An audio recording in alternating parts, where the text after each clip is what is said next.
Good afternoon and welcome to the Supreme Court of Kenya for the delivery of judgment in Presidential Election Petition number E005 of 2022 as consolidated with E001, E002, E003, E004, E007 and E008 of 2022, Raila Amolo Odinga and 6 others versus William Ruto and 13 others. The Honorable Chief Justice and the President of the Supreme Court is presiding. Thank you. Very good afternoon, ladies and gentlemen.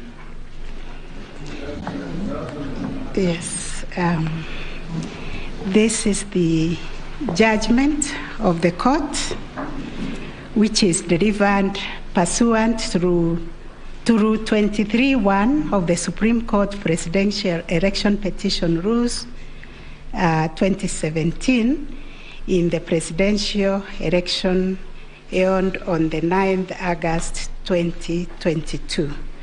This is an abridged version of the judgment.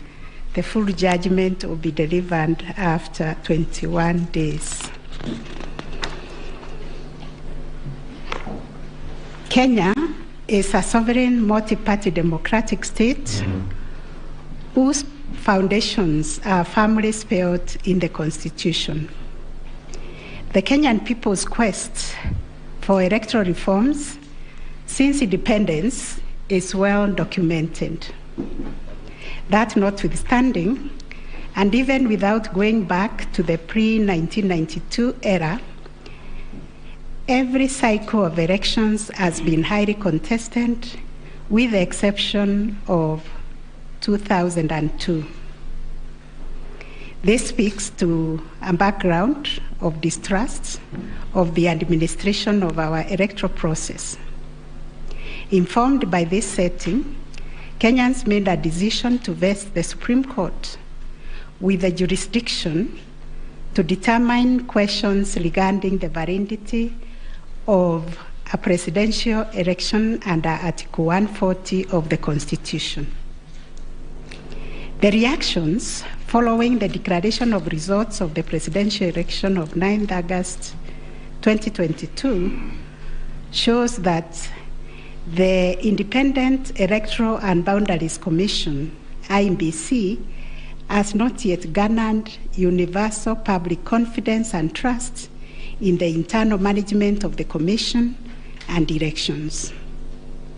On the 15th August 2022, 6 days after the general elections were held, Mr. Wafula Chebukati, the chairperson of IEBC, announced the following results.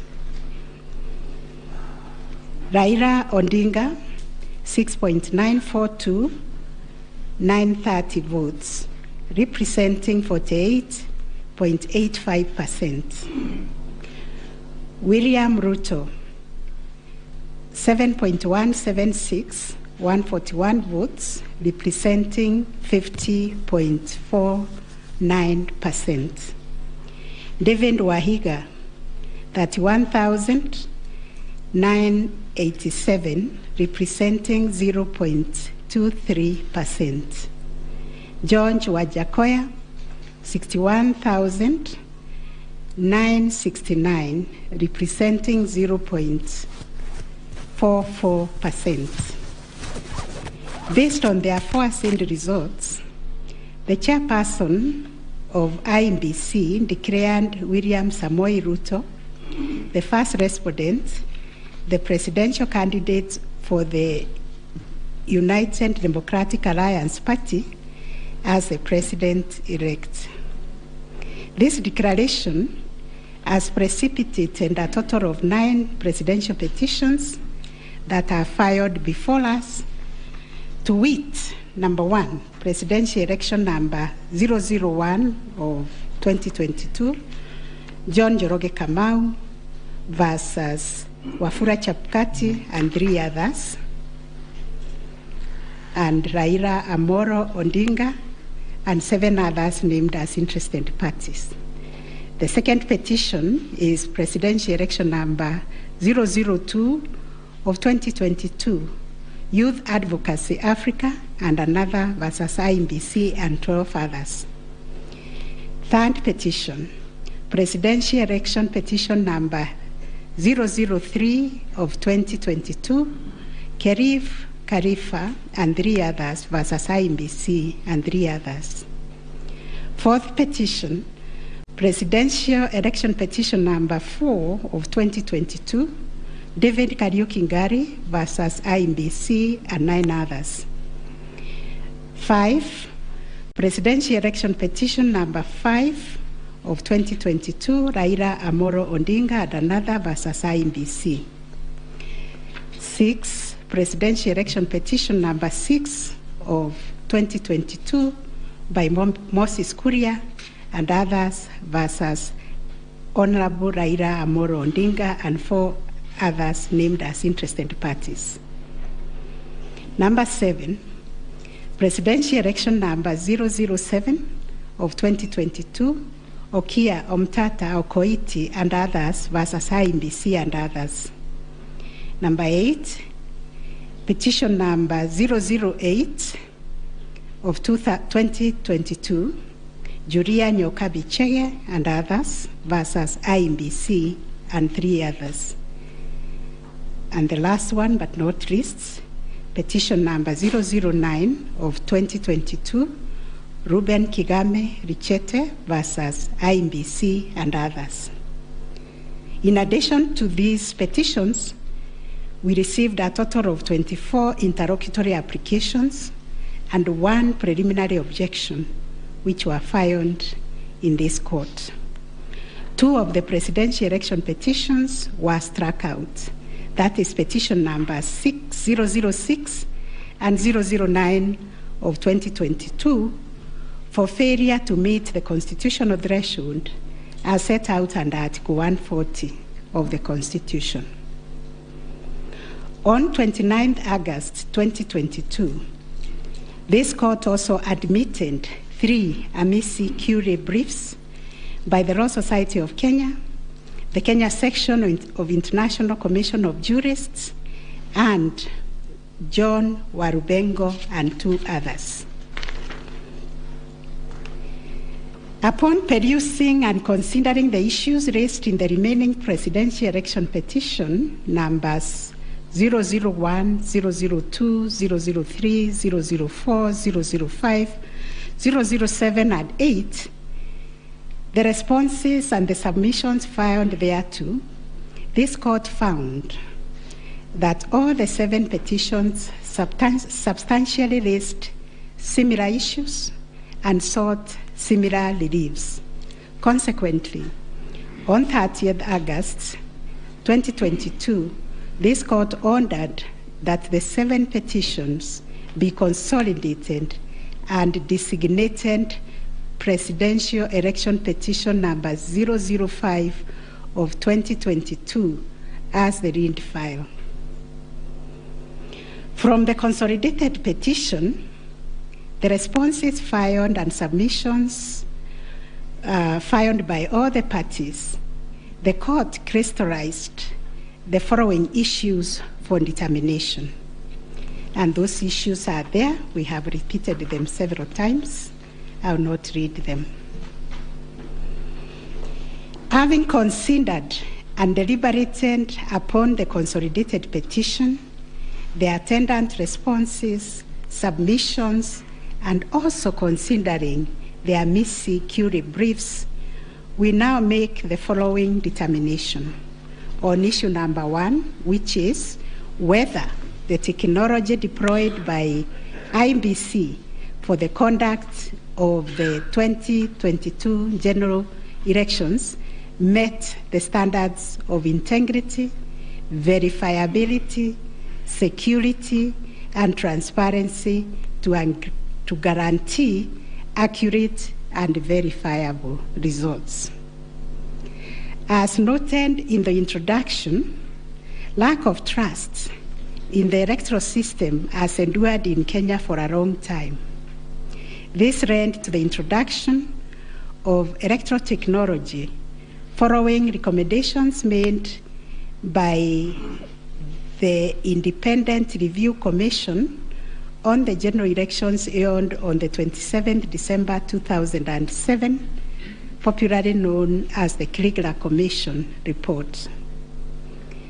That report recommended integration of technology into Kenya's electoral process for registration, identification of voters, and transmission of results.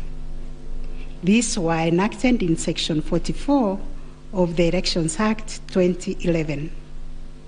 By this statute, IEBC is enjoined to adopt technology in the electoral process. As a consequence, the IEBC developed a technology known as Kenya Integrated Electoral Management System, KIMS, making Kenya's election process an hybrid as it employed both technology and manual processes. The first, third, and fourth petitioners in the consolidated petition challenge the technology used by IEBC during the 2022 general election. They plead that the manner in which technology was deployed and utilized fell short of the prescribed constitutional and statutory standards.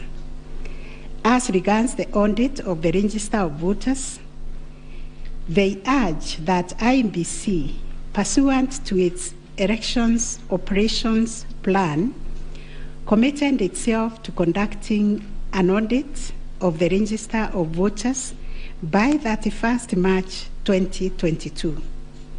To the contrary, they arrange it only publicly availed the audit report on its website on 2nd August 2022, which was only 7 days to the elections.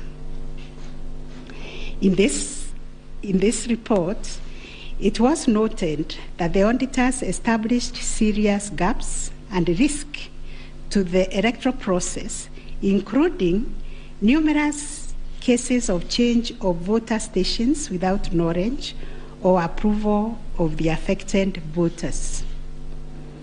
Grant of voter update privileges in IEBC, IDMs, to 14 user accounts and related to voter registration. Reducing the accountability of user activities in the register of voters.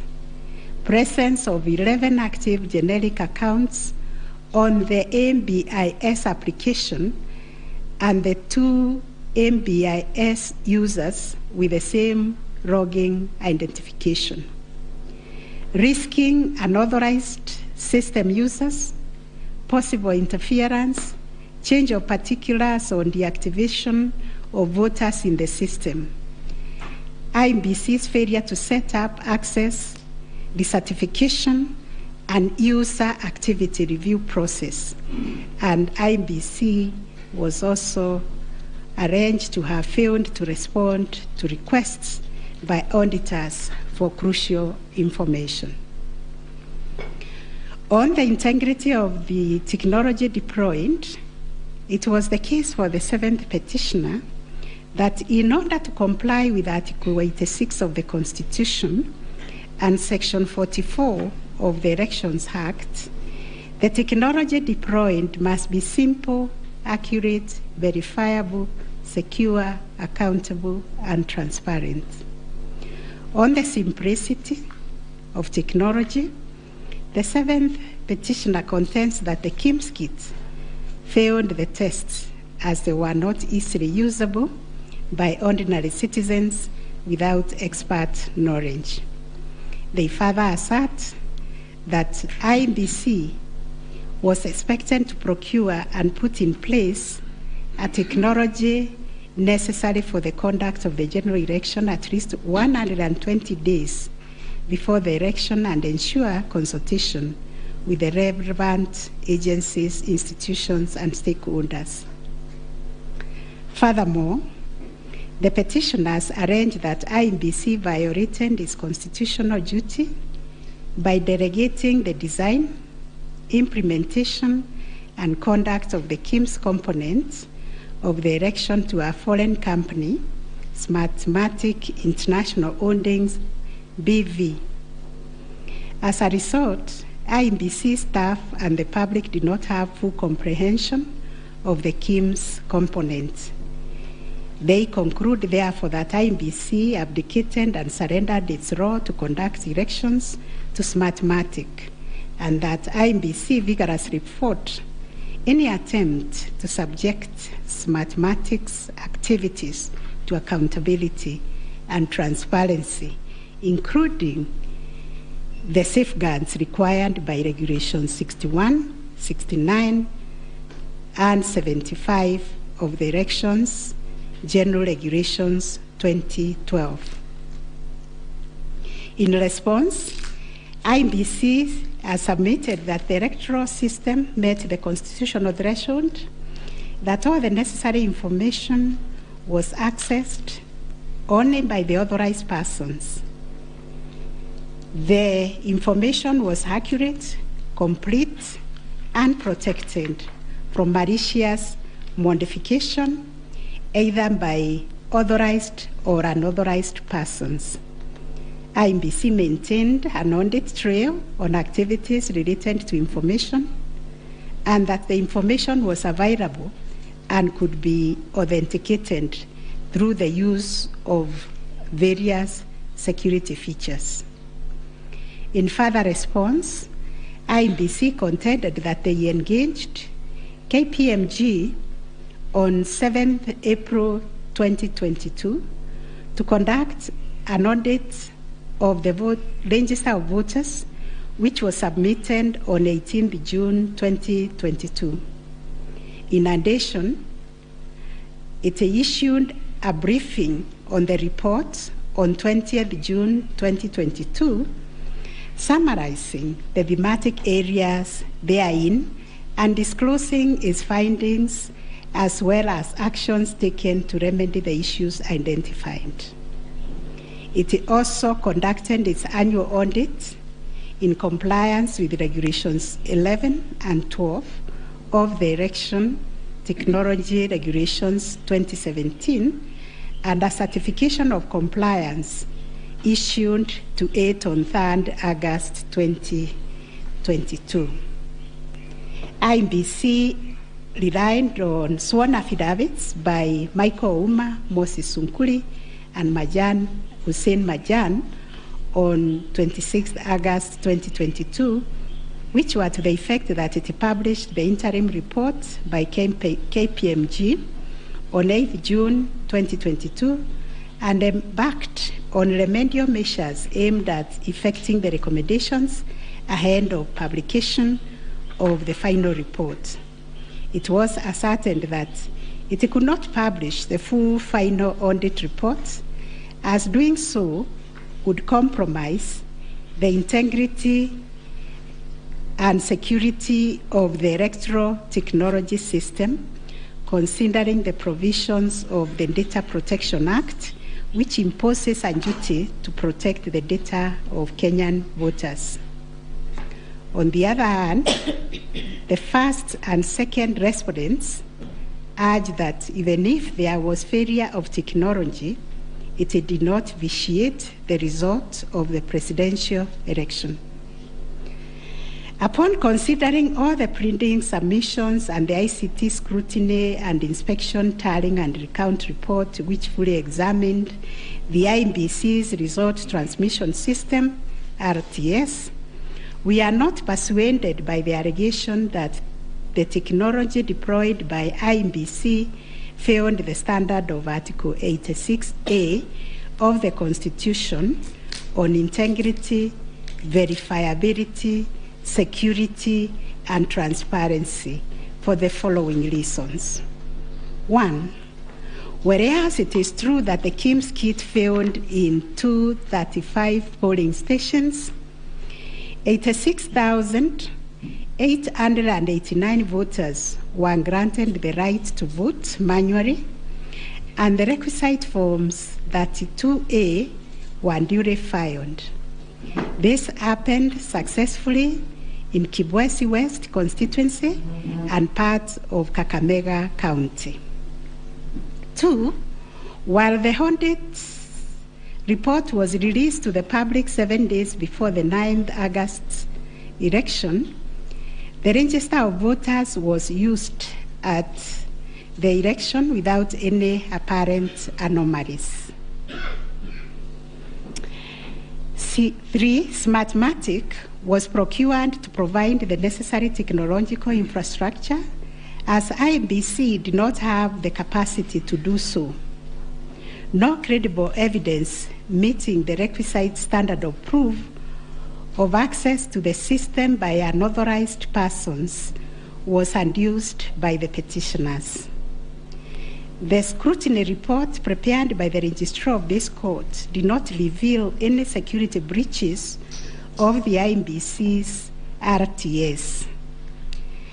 IEBC successfully deployed a biometric voter register system which captures unique features of a voter's facial image, fingerprints, and civil data to register and update voter details across the country and also in the diaspora.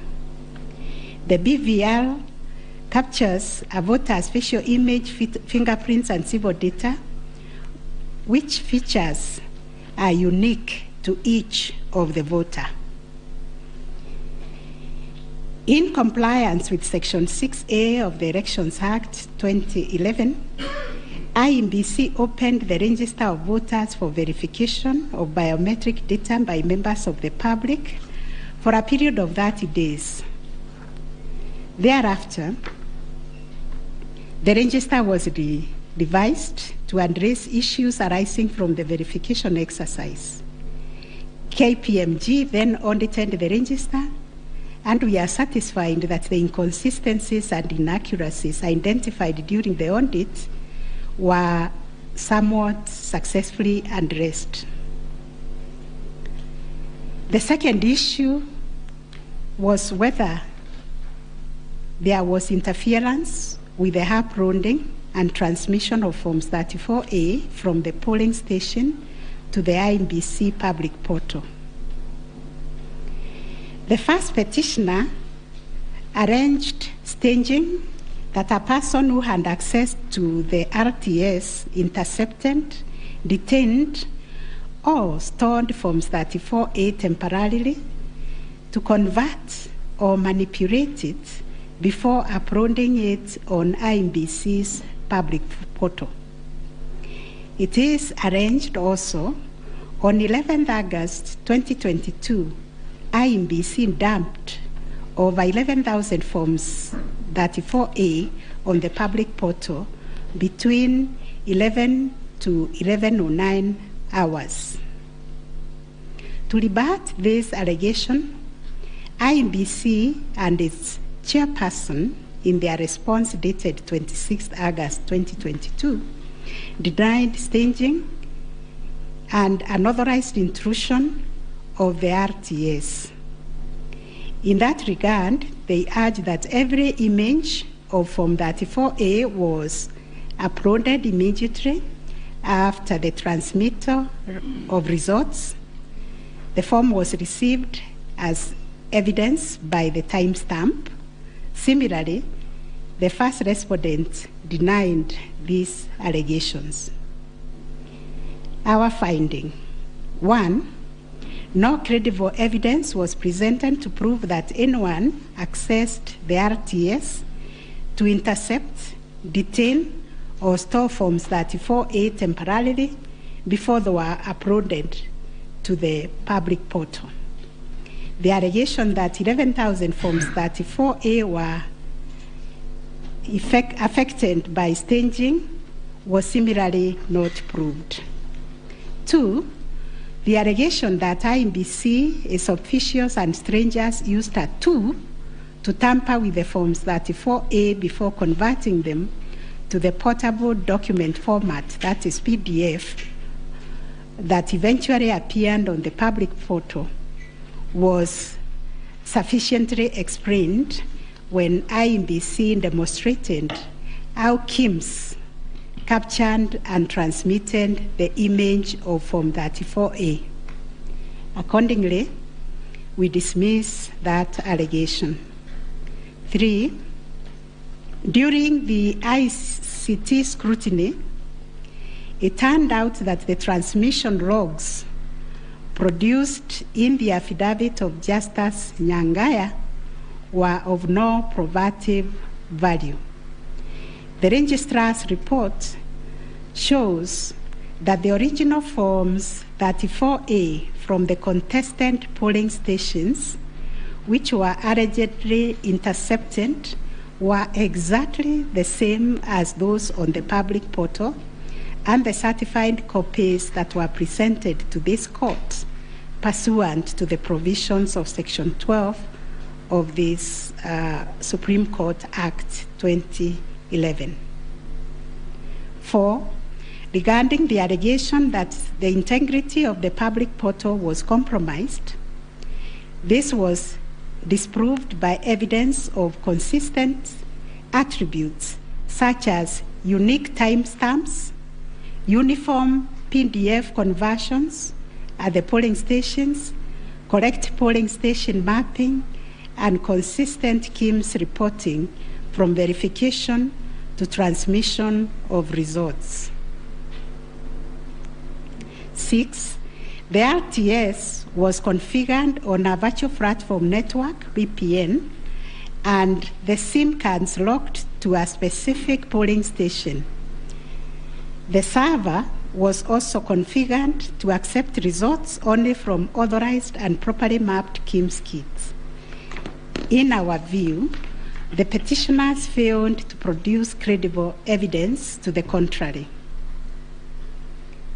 7, a review of some of the logs presented as evidence of staging showed that they were either from logs arising from the 2017 presidential election or were outright forgeries. In our considered view, there was no evidence of a man-in-the-middle server configured to the IEBC's VPN network, and no evidence was produced to show that the chairperson of IEBC and staff were part of the arranged conspiracy to stage the transmission process.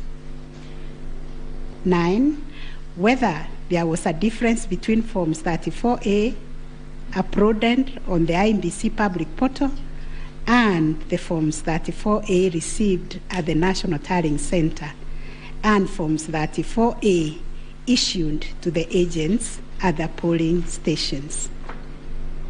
On this issue, the first petitioner's case was that there was deliberate manipulation and tampering with Forms 34A, as demonstrated in the affidavits, to the effect that votes were being deducted from the first petitioner and being added to the first respondent.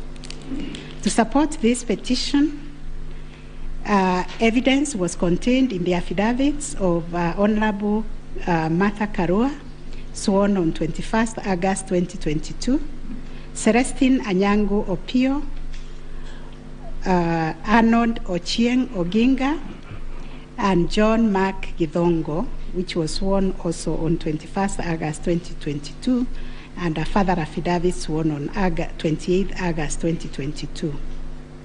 Dr. Nyangasi also swore an affidavit on 21st August 2022, and so was Martin Papa, to support that allegation of handing and subtraction of votes. On the other hand, IEBC and its chairperson urged that all Forms 34A transmitted to IEBC portal were not interfered with or manipulated. Further, that the Forms 34A signed at the polling station and issued to the agents were identical to the Forms 34A uploaded on the public portal and delivered to the National Tallying Center at the Bomas. It was contended that in any event, IEBC used the original physical Forms 34A to tally, verify, and declare the presidential election results. This court ordered scrutiny of the forms from the 41 polling stations outlined in the affidavit of Celestine Opio to to ascertain the allegation of interference. And this is our finding. 1, there were no significant differences captured between the Forms 34A uploaded on the public portal and the physical Forms 34A delivered to Bomas that would have affected the overall outcome of the presidential election. B, no credible evidence was presented to support the allegation that Forms 34A presented to agents differed from those uploaded to the public portal. The report by the registrar of this court confirmed the authenticity of the original forms in the sampled polling stations. The affidavits of Celestine Opio and Arnold Ochieng Oginga, while containing sensational information, were not credible, as the registrar's report confirmed that all the Forms 34A attached to those affidavits and purportedly given to them by the agents at select polling stations were significantly different from the originals, certified copies, and those on the public portal. The purported evidence of Celestine Opio and Arnold Oginga, sworn in their respective affidavits, are not only inadmissible, but are also unacceptable. It has been established that none of the agents on whose behalf the forms were being presented saw any affidavit, that there is nothing to show that they had instructed both Celestine and Arnold to act for them, yet the two have gone ahead to depone on matters that are not within their knowledge. This court cannot countenance this type of conduct on the part of counsel who are officers of the court. Though it is elementary learning, it bears repeating that affidavits filed in court must deal only with facts which an opponent can prove of his own knowledge, and as a general rule, counsel are not permitted to swear affidavits on behalf of their clients in contentious matters like the one before us, because they run the risk of unknowingly swearing to falsehood and may also be liable to cross-examination to prove the matters deponed. We must remind counsel who appear before this court, or indeed before any other court or tribunal, of the provisions of sections 113 and 114 of the Penal Code, that swearing to falsehoods is a criminal offense, and 2, that it is an offense to present misleading or fabricated evidence in any judicial proceeding. Section 114 of the Penal Code states, and I quote, "Any person who swears falsely or makes a false affirmation or declaration before any person authorized to administer an oath or a declaration upon a matter of public concern, and at such circumstances that the false swearing or declaration, if committed in a judicial proceeding, would have amounted to perjury, is guilty of a misdemeanor." One of the most serious losses an advocate may ever suffer is the loss of trust by judges for a long time. Such conduct amounts to interference with the proper administration of justice. The contents of the affidavit of John Mark Githongo, which may contain forgeries, are also dismissed for not meeting the evidential threshold. Those averments contain no more than incredible and hearsay evidence. No admissible evidence was presented to prove the allegation that Forms 34A were fraudulently altered by a group situated in Karen under the direction of persons named in the affidavits, and video clip attached to it. As a matter of fact, these two affidavits amount to double hearsay and incapable of being proved at each of the rears. We turn to Form 34A for Gacharaigo Primary School, which was sensationally presented by Madam Judy Soweto, advocate, to show that one Jose Camango accessed the RTS and interfered with the result contained therein. This also turned out to be no more than hot air, and we were taken on a wild goose chase that yielded nothing of probative value. The KIMS kit relating to Songonyo Primary School, which bore the same serial number with another, was admitted by IMBC as an inadvertent manufacturer's error.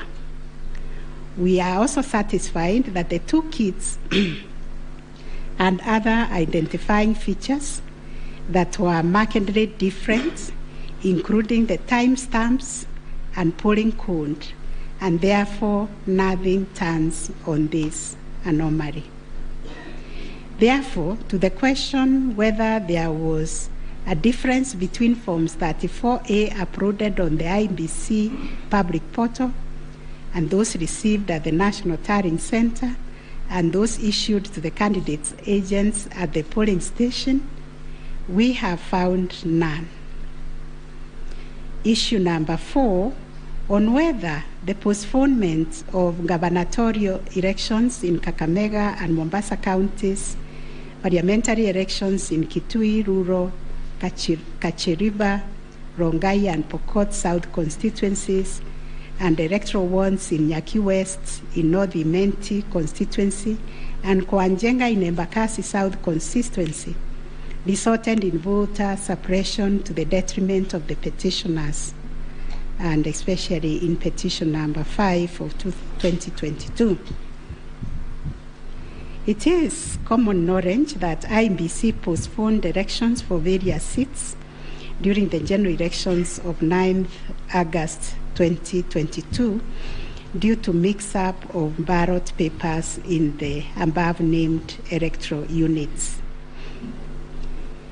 It is the combined case of the first and second petitioners that, in terms of Articles 136, 2A, 177(1), and 181, as read with Article 1 of the Constitution, the chairperson of IMBC had no jurisdiction to postpone elections in those areas. That Section 55B of the Elections Act is inconsistent with the Constitution and therefore void to the extent that it purports to donate to IMBC power to postpone elections in the constituency, county, or ward, contrary to the Constitution, and the postponement undermined the conduct of free, fair, credible elections by depriving the voters an opportunity to vote for all the candidates on the dates stipulated by the Constitution. The petitioners further contend that the postponement of elections and the overall effect of suppressing voter turnout in the electoral units in question, which was prejudicial to him. Both the first and third petitioners also believe that elections were deliberately postponed in Kakamega and Mombasa counties. It was arranged that these areas are considered to be first petitioner strongholds, and as such, the postponement of elections worked to his disadvantage and handed that benefit to the second respondent. These assertions were denied by IMBC and its chairperson. They, however, admitted that they experienced confusion with the printed ballot papers and explained that they only discovered the mix-up on the eve of the election when the ballot papers were being distributed to the polling stations.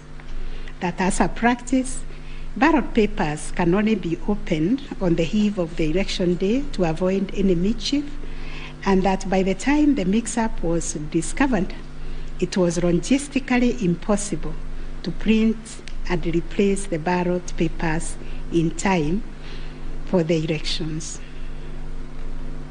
For this claim to succeed, it must be demonstrated first, IEBC and no authority in law to postpone the elections, and secondly, that the postponement was deliberate and calculated to suppress voter turnout so as to affect the result by reducing the petitioners' overall votes. We've looked at the provisions of Section 55B of the Elections Act, which provides for circumstances when elections can be postponed in a particular electoral unit, including in cases of emergency. We are therefore satisfied that on the basis of the foregoing provision, the third respondent and the requisite power to postpone election in the constituencies, counties, and wards in question. Concerning the allegation of voter suppression, we note that voter suppression is generally recognized as a political strategy which takes many forms, but whose practical effect is ultimately to reduce voting by deliberately discouraging or preventing targeted groups of people from exercising their right to vote, and thereby to influence the outcome of an election. It therefore goes against the letter and the spirit of Article 38, which guarantees every citizen the right to make political choices based on universal suffrage. As regards this allegation, it has not been shown that by postponing elections in the named electoral units, IEBC acted in bad faith or was influenced by irrelevant factors and considerations. From the explanation tendered, we are satisfied that the postponement was occasioned by a genuine mistake, which in our view could have been avoided and the members and staff of IEBC been more diligent when they went to inspect the templates in Athens, Greece, where the printing of ballot papers was undertaken. In the absence of any empirical data, we cannot find a basis upon which to conclude, as a matter of fact or evidence, that the postponement affected voter turnout, as a consequence of which the first petitioner alone, as a presidential candidate, suffered disadvantage. At any rate, the nature of the ballot being an individual decision and secret, there may be other factors to which the turnout in the named units can be attributed. From the evidence on record, however, it appears to us that 2022 general election recorded one of the lowest turnouts since the introduction of multi-party political systems some 30 years ago. If there was a low voter turnout, it affected all the 6 categories of candidates, and its explanation, in our view, lies elsewhere, but certainly not a calculated suppression. On the other hand, in rebuttal to these claims, IEBC illustrated with examples to our satisfaction that there was no nexus between the postponement of elections and voter turnout in the affected units, far from the fact that this claim was undoubtedly just another red herring. It has nothing to do with the question under review, and accordingly we reject it and hold that there is no proof that the postponement resulted in voter suppression to the detriment of the first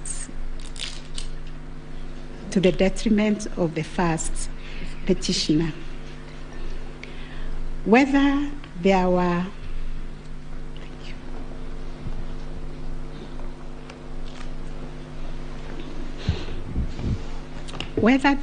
unexplainable discrepancies between the votes cast for presidential candidates and other elective positions.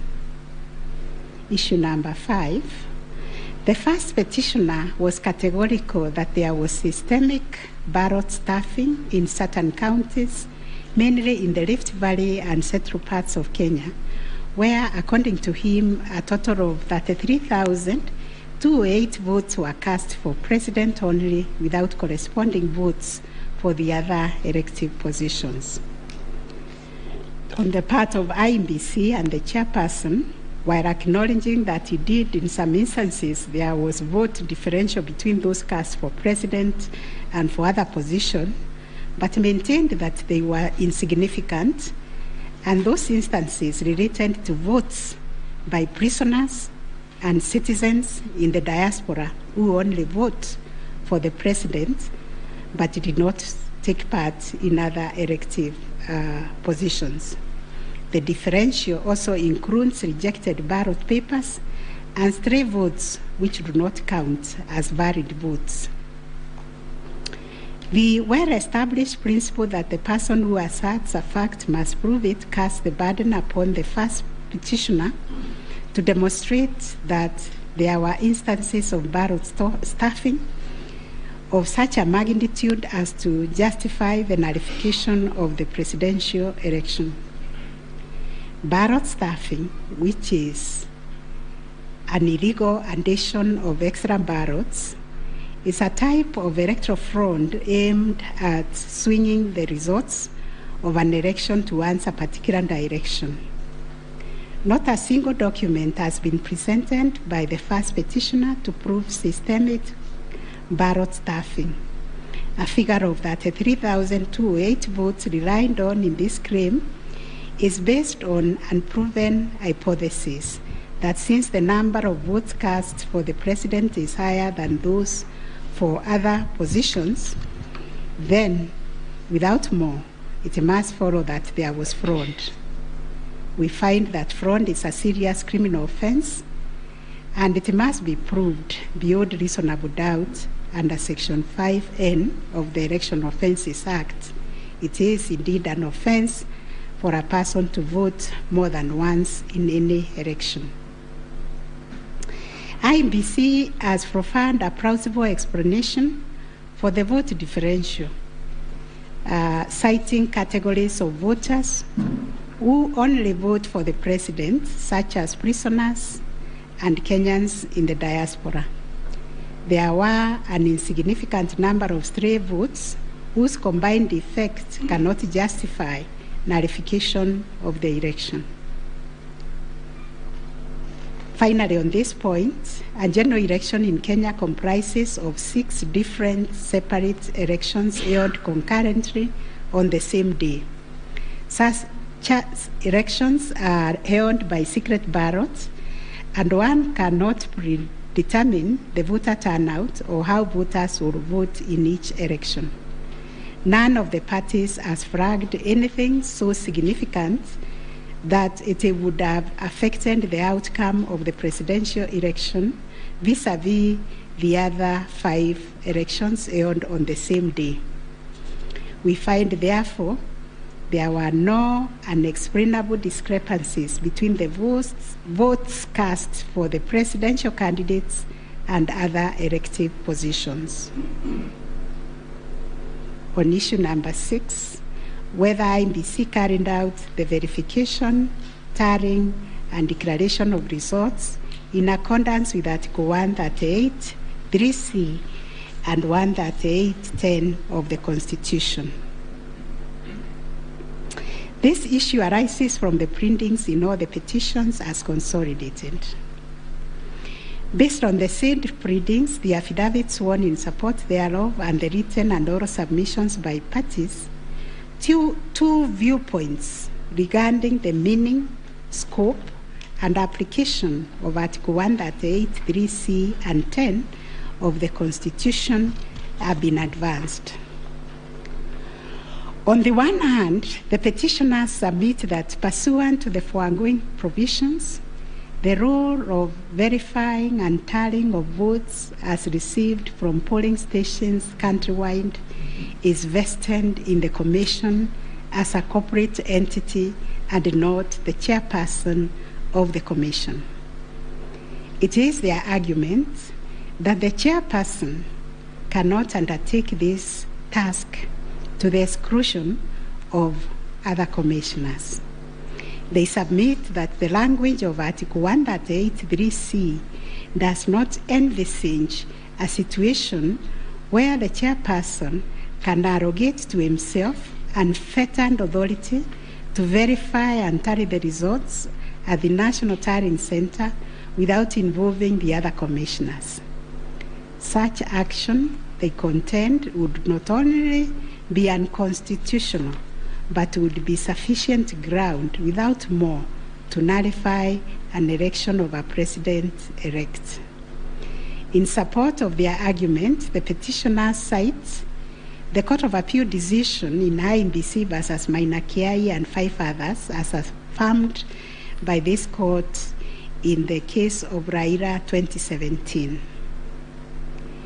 The petitioners further submit that Regulation 87(3) of the Election General Regulations is unconstitutional to the extent that it purports to vest the power of verification and tallying in the chairperson of INBC. On the other hand, the first, second, and third respondents submit that power to verify, tally, and declare results of a presidential election at the National Tallying Center is the exclusive preserve of the chairperson of INBC. According to them, there is nothing unconstitutional about Regulation 87(3) of the Elections General Regulations.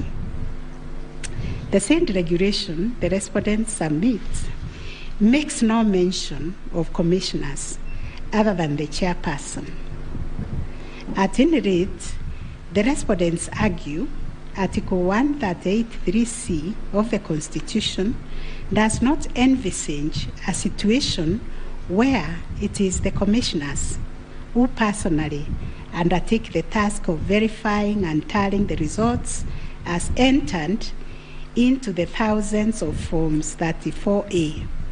Such an undertaking would be humanly impossible, they submit. For good measure, the respondents submit that Section 11A of the INBC Act provides that the chairperson and members of the Commission are responsible for the formulation of policy and strategy of the Commission and oversight. In their view, the Act does not contemplate a situation where commissioners would be directly involved in the verification and tabulation of presidential election results. The task of verification and tallying, as stated by the respondent, is executed by the staff of the Commission under the direction and supervision of the Commission Secretary, who in turn reports to the chairperson. As to whether the chairperson acted unilaterally in verifying and tallying the presidential election results at the National Tallying Center, the petitioners claim that he did. This is what happened. It is the petitioner's case that the chairperson published an illegal Gazette Notice number 4956 of 2022, in which he designated himself as the presidential returning officer, a position unknown in law and the Constitution. Having done so, the petitioner states that the chairperson proceeded to conduct the verification and tallying process to the exclusion of other commissioners, each of whom he had assigned territorial roles and related to the verification and tallying exercise. On his part, the chairperson of INBC submitted that although he has the exclusive authority to verify and tally the presidential election results as received at the National Tallying Center, he did involve the other commissioners in the exercise before eventually declaring the final results. He submitted that he did this in the spirit of teamwork. The chairperson of INBC states that indeed the 4 commissioners were involved in the preparation of the 9th August general elections from the time of their swearing into office all the way to the verification and tallying of results at the National Tallying Center until they withdrew from the exercise, just when he was set to declare the final result. Having considered all the parties' submissions, we find that pursuant to Article 138(3)(c) of the Constitution, the power to verify and tally presidential election results as received at the National Tallying Center vests not in the chairperson of IEBC, but in the Commission itself. The latter carries out this exercise through its secretariat staff, technical personnel, and any other persons hired for that purpose under the oversight and supervision of the chairperson and the other members of the Commission.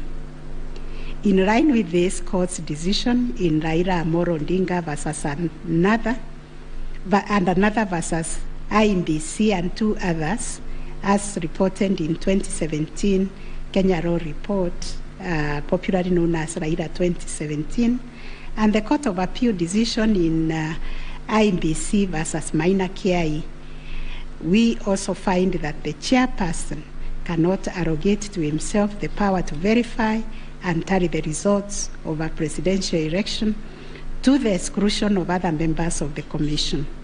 Indeed, Article 138(10) of the Constitution, although the power to declare the result of a presidential election after verification and tallying is vested in the chairperson, he does so only as a delegate of the Commission.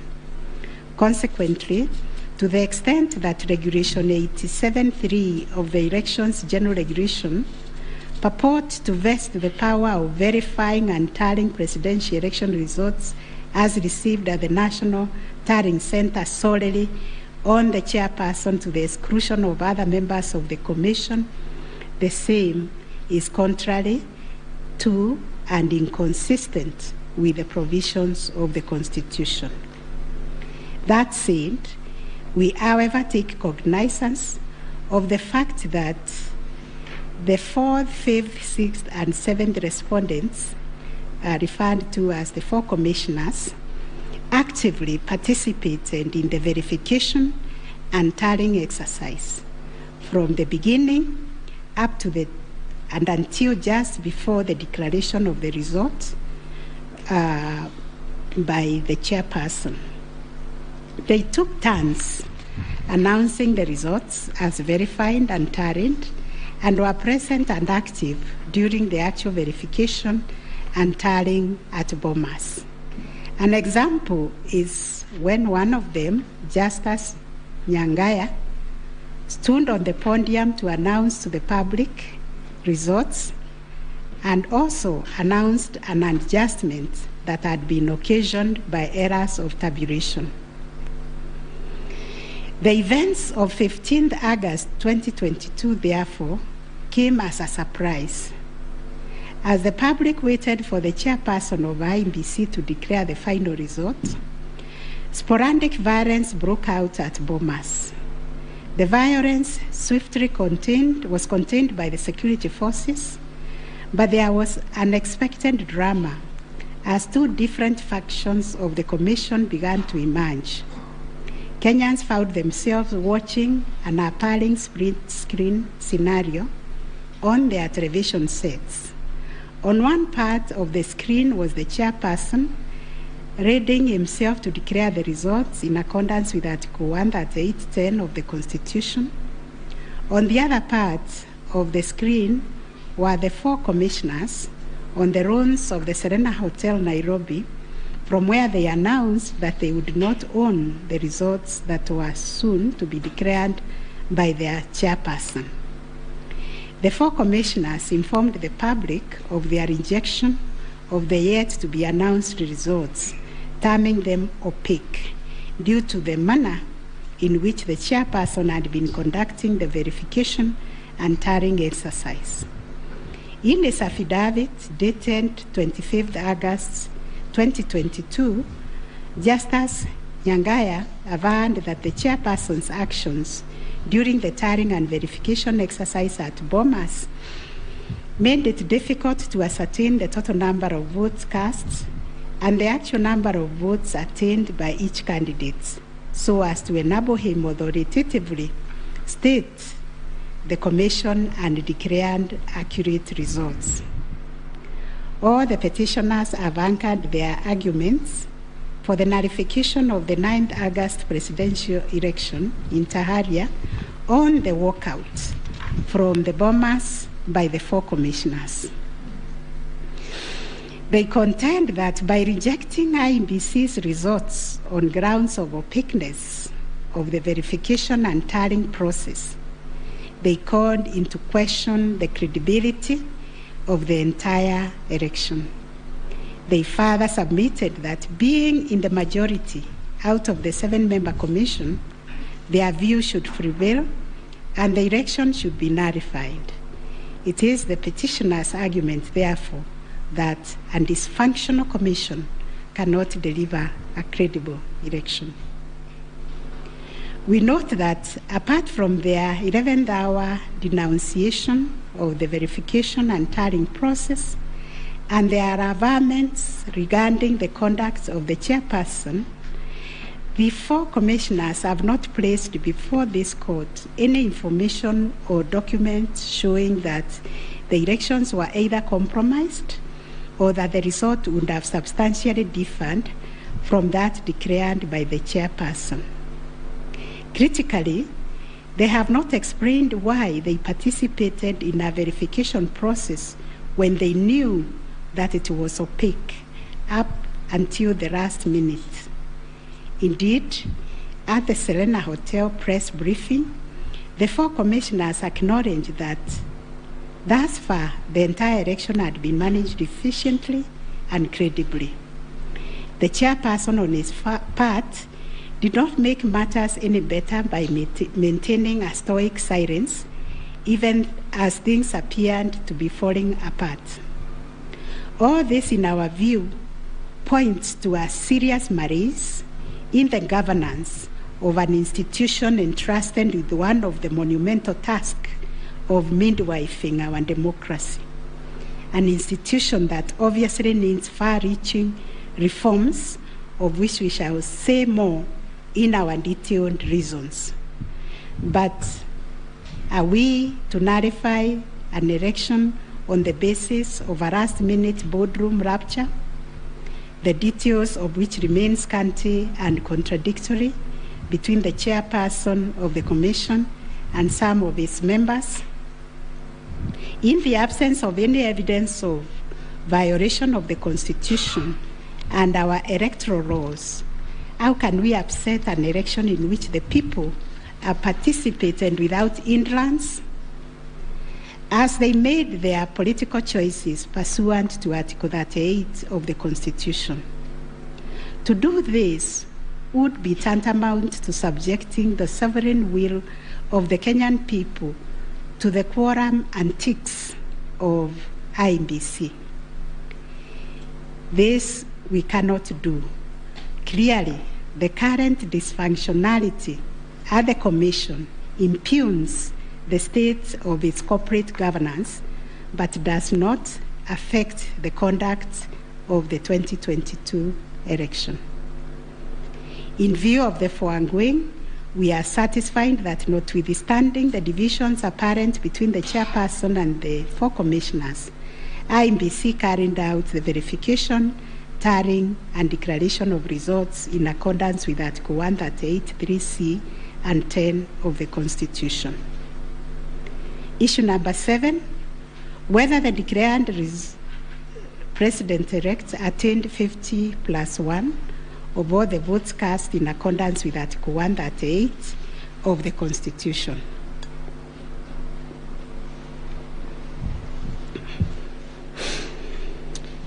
The first, second, and third petitioners averred that the first respondent did not garner 50%+1 of the total votes cast, and therefore did not meet the threshold provided by Article 138(4)(a) of the Constitution.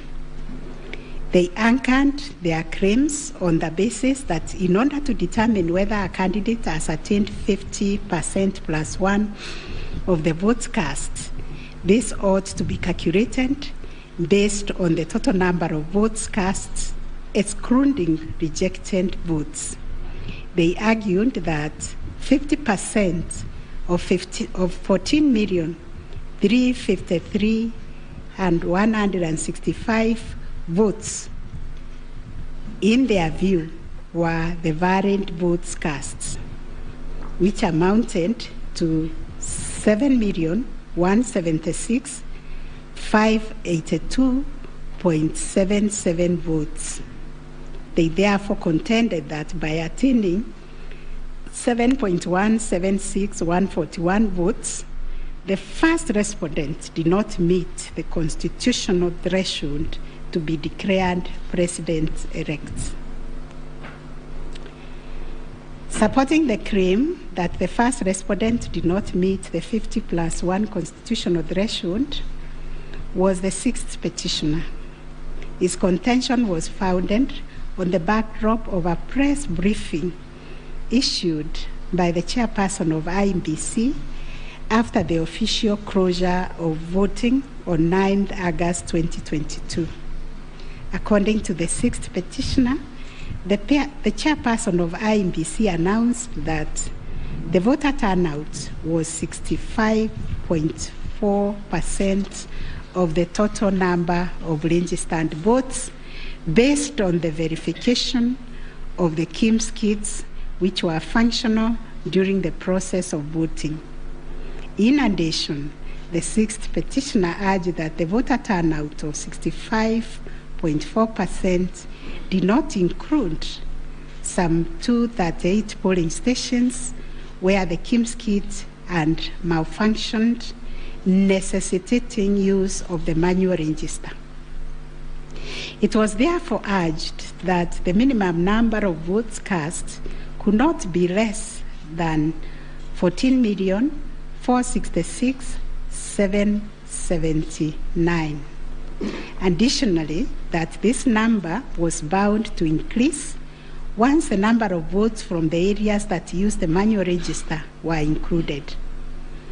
The sixth petitioner further claimed that a summation of the minimum number of votes cast and unturned manual votes would represent the actual voter turnout. In challenging the declaration made by the chairperson of IEBC, the sixth petitioner affirmed that the final tally, published in Form 34C, only accounted for 14,326,641 votes cast, including some 113,614 rejected ballots. The sixth petitioner contended that this tally did not factor in some 140,138 votes cast using the manual register. The sixth petitioner computed this number by subtracting 14,326,641 declared votes cast from 14,466,779 generated by the sixth petitioner as representing 65.4% of the voter turnout.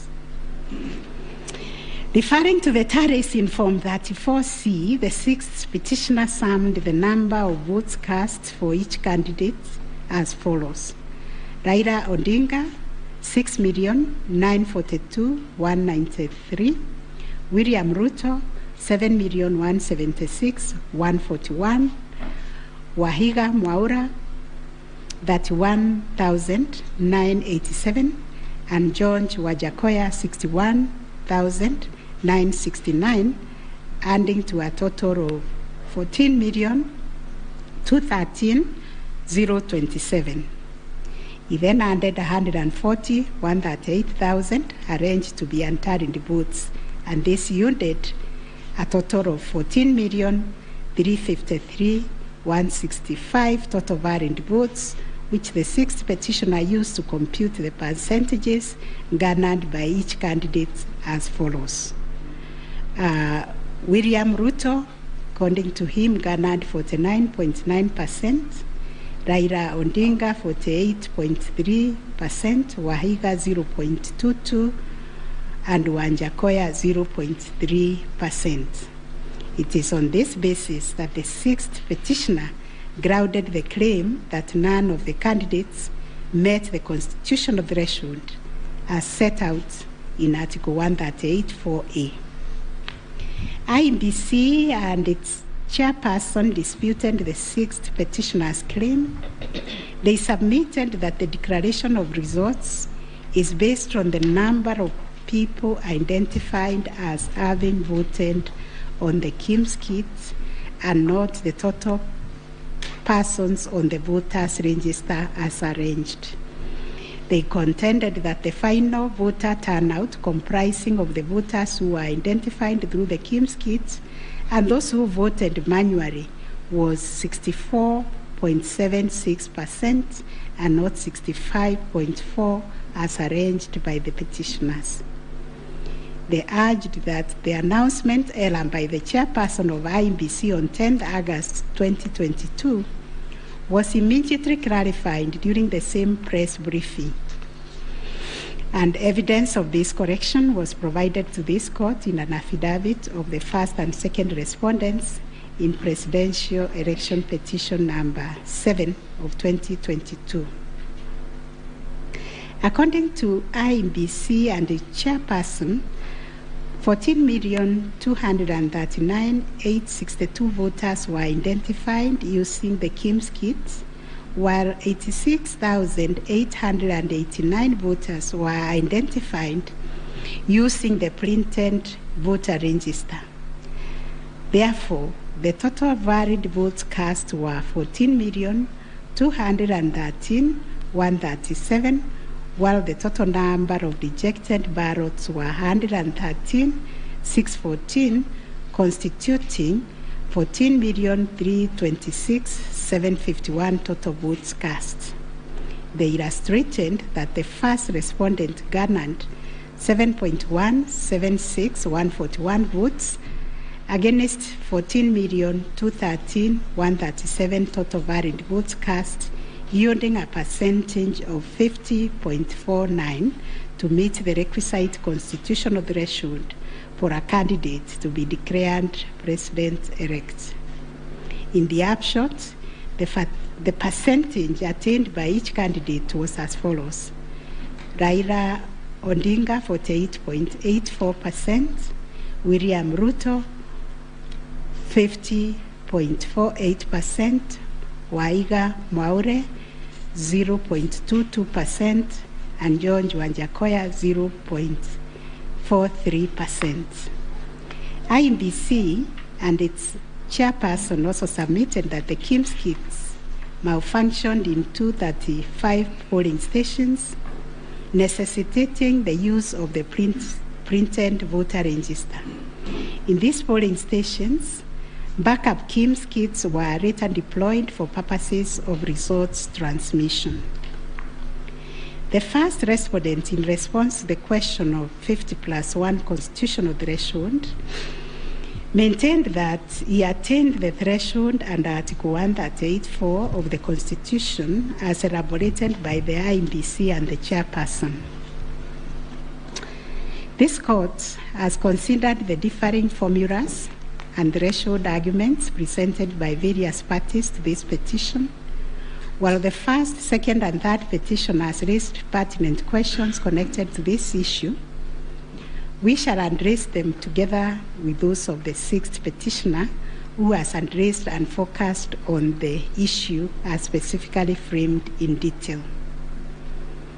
It must be restated that the case made by the sixth petitioners concerns a data-specific threshold as enunciated under Article 138(4) of the Constitution, that without attainment of which there can be no declaration. This data-specific threshold is what this court declared in John Arun Mwau and two others versus IEBC and others. Petitions numbers 2 and 4 of 2017, consolidated, referred to as the ultimate yardstick for determining the winner in a presidential context. In Raila Odinga and 5 others versus IEBC petition number 5, 3 and 4 of 2013, this court asserted that rejected ballot papers do not constitute a vote cast to be included in calculating the final tally in favor of a presidential candidate. We are not persuaded by amicus curiae's brief, that is Law Society, who attempted to persuade us to consider our position on this finding. We reiterate that rejected votes cannot be taken into account when calculating whether a presidential candidate attained 50% plus 1 of the votes cast in accordance with Article 138(4) of the Constitution. Similarly, in the same Raila 2013 case, the court further laid down the parameters of burden and standard of proof in electoral disputes. More specifically, the burden and standard of proof required in disputes challenging the outcome of a presidential election. And this is what the court said, I quote, "In the case of data-specific electoral requirements, such as those specified in Article 138(4) of the Constitution, for an outright win in the presidential election, the party bearing the legal burden of proof must discharge it beyond any reasonable doubt." The question that follows was whether the petitioners challenging the attainment of 50% plus 1 constitutional threshold and the computation by the 6th petitioner in general met the standard of proof settled by this court in Raila 2013 case. The premise of the 6th petitioner's percentage computation was a press briefing made by the chairperson of IEBC on 10th August 2022, when the evidential burden shifted to IEBC and its chairperson, as it does in election cases. They produced video evidence correcting the percentage voter turnout to read 64.6 at the time of the briefing. This percentage, however, did not include reports from all the Kim's kits and 86,889 voters who were identified manually using the printed register of voters. In our view, the assertion by the 6th petitioner that the percentage voter turnout was firstly predicated on the uncorrected percentage given by the chairperson of IEBC was negated by evidence adduced to prove the correction. Secondly, the 6th petitioner based his percentage of voter turnout on the total number of registered voters, while the chairperson of IEBC made reference in the press briefing to the number of registered voters who were identified through the Kim's kit progressively. The 6th petitioner also asserted that rounding off of votes cast in a presidential election as a means of assessing the threshold under Article 138(4) of the Constitution kills and bars voters, which is illegal and unconstitutional. We have deliberated on this proposition and found that it is not mathematically sound and that the rounding off done by IEBC and its chairperson was correct. Consequently, we find that the petitioners did not provide a watertight case to warrant the setting aside of the results of the presidential election on the basis of not having met the threshold provided under Article 138(4)(a) of the Constitution. On the voter turnout, therefore, we find that the formula predicated on the number of voters identified through Kim's kits progressively and used by IEBC and the chairperson to generate a percentage of 64.76% was correct. Having settled the issue of voter turnout, we must ask ourselves whether in the making of the declaration, the chairperson of IEBC applied the formula in Article 138(4) of the Constitution which is total votes cast less rejected votes, divide by 2, must always give 50% plus 1 vote. Given the numbers that were presented to us by IEBC and the chairperson, this will translate to 14,213,137 divided by 2 plus 1, which makes 7.106,569. The question that must inevitably follow is whether this formula, when applied, will confirm that 7,106,569 votes is less than 7.176,141, which represents the number of votes received by the first respondent. We find that it is, as such, on the basis of the foregoing formula and from the numbers provided by IEBC and the chairperson and the declaration by the chairperson of the president-elect on 15th August 2022, it is our finding that the declared president-elect attained 50% plus 1 of all the votes cast in accordance with Article 138(4) of the Constitution. Issue number 8, on whether there were irregularities and illegalities of such magnitude as to affect the final result of the presidential election.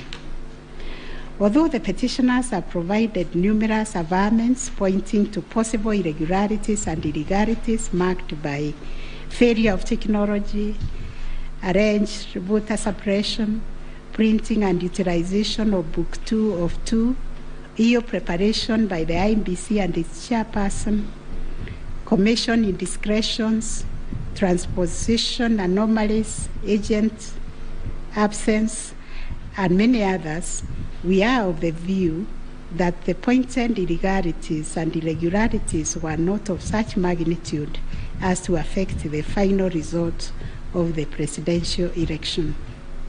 We will delve deeper into the details of this issue in our recent judgments. Last issue, what reliefs and orders can the court grant?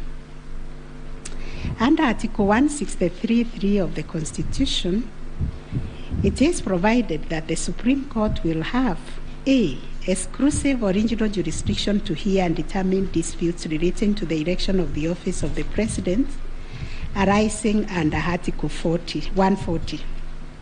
And Article 140 provides, I quote, a person may file a petition in the Supreme Court to challenge the election of the President-elect within 7 days after the date of the declaration of the results of the presidential election. 2, within 14 days after the filing of a petition under Clause 1, the Supreme Court shall hear and determine the petition, and its decision shall be final. If the Supreme Court determines the election of the President-elect to be invalid, a fresh election shall be held within 60 days after the determination. In exercising its jurisdiction pursuant to these provisions, the court sits as an election court with a mandate to determine the validity or otherwise of the election of the President-elect. It is clear to us that the jurisdiction of the court is quite circumscribed in terms of the orders or reliefs it can grant following the hearing and determination of the election petition under Article 140 of the Constitution.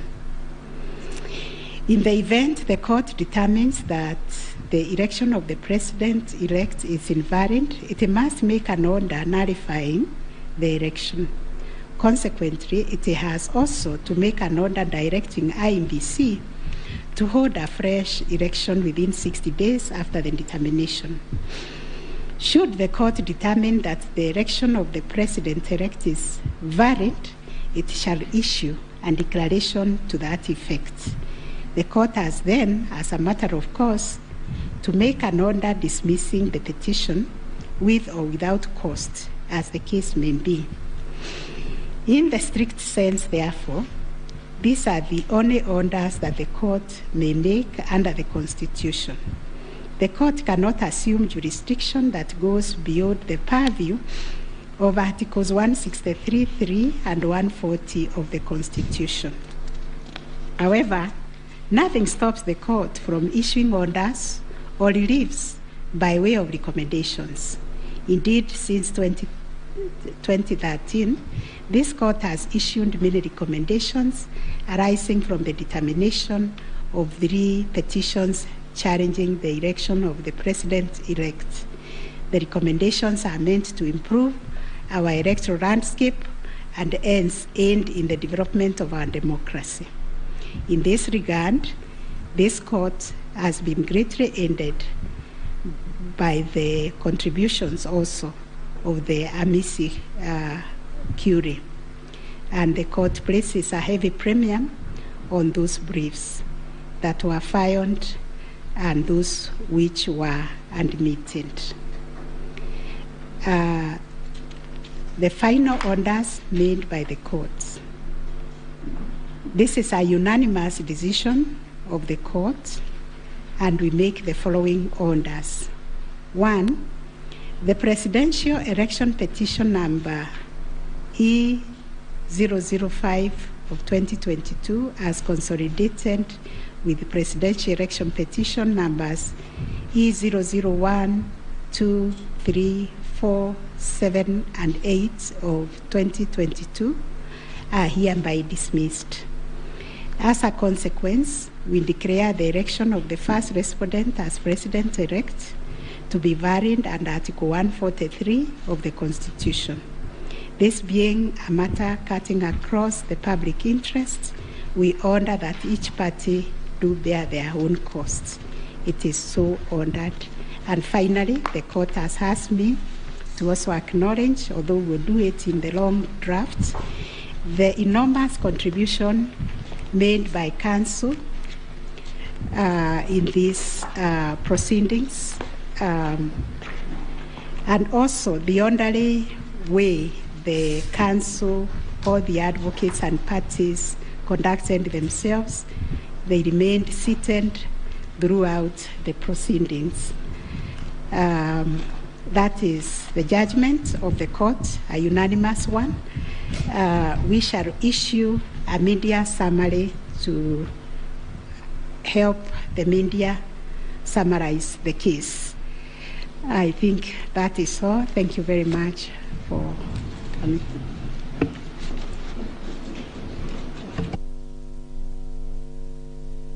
My Lady, Madam Chief Justice, and the learned judges of this court, again, I am requested by my colleagues to thank you most profusely for your labors into delivering this judgment, listening to all of us, and giving our nation this judgment so that we may move forward. Thank you, and God bless you. It may please the court. It is not true that I asked the Attorney General Emeritus to talk on our behalf. Next time you should talk to me. Let me similarly, on behalf of the lawyers for the counsel for the first and second petitioner, thank the court, and it has been a journey, worthwhile journey, sitting through these proceedings, and we thank the court for your patience and for the delivery of this judgment within the time stipulated. We thank you.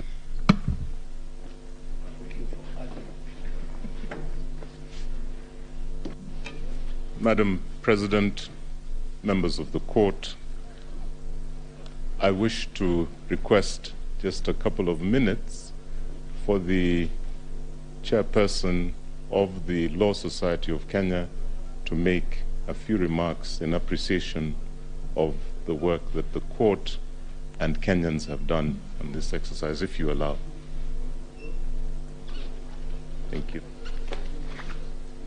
I call upon Mr. Eric Theuri to come and make his remarks. It is also his birthday. I would have sung happy birthday for him.